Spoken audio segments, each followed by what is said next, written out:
Hello guys. Ako ay nagluluto po ng igado po. Ayan. Meron siyang dahon ng laurel at saka dry fish. Dalawa po ang nilagay kong ganito. Dalawang lata.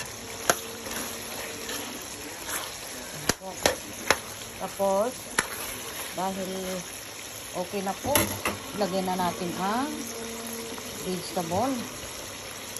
Ayan po.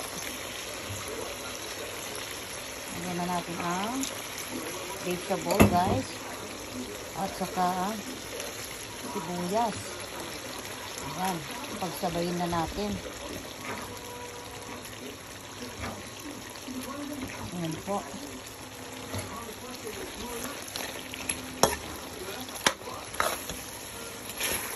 Dali lang po ang luto nito.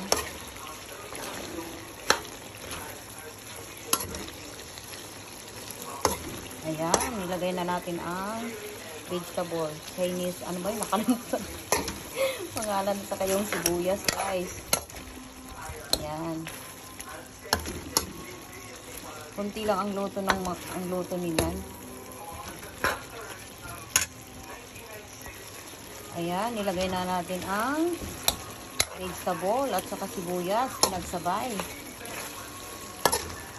Kaya konti lang ang luto.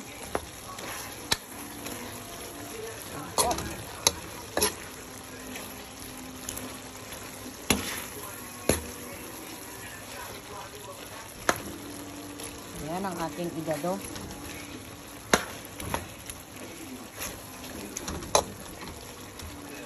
Ayan po.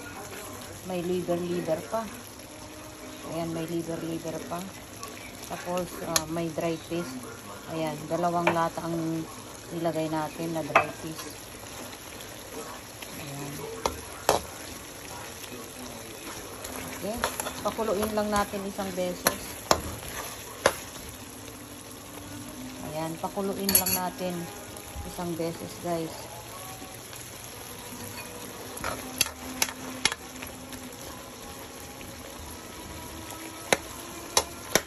Po.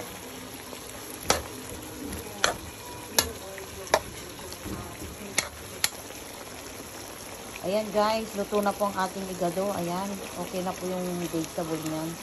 Ayan, hindi po pwede kung na-overcook. Ayan, luto na po. Kaya turn off na natin. Ayan. Luto na po ang ating igado. Yummy. Sarap. Tikman natin.